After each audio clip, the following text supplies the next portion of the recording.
نعت خوانیاں کرنے والوں کو برسوں سے سمجھا رہا ہوں کہ نعت خوانی کرتے ہو کیا ہم پریشان کرتے ہو یا کسی پریشان کرتے ہو کہ 2 بجے تک 3 بجے تک ایکو ساؤنڈ پر لگے رہتے ہو. یار سونا کسی کا حق ہے یا نہیں؟ صبح بیچارے نوکری پر جائیں کہ نہیں؟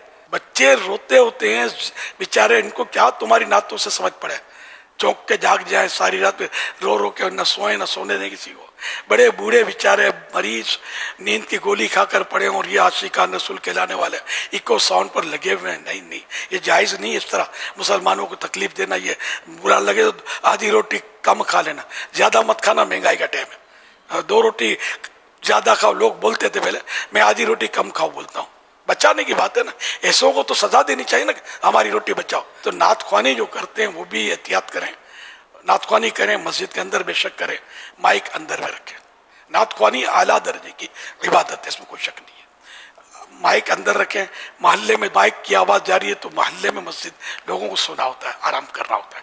اور ان کے آرام صبح کام دھندے. اور یہ اب نعت خوانوں کو کیا ہے، ایک بھاری تعداد آپ کو نعت خوانوں کی ملے گی کہ جو رات کو یہ نعتیں پڑھتے ہیں، دن کو مزے لے کر سوتے ہیں.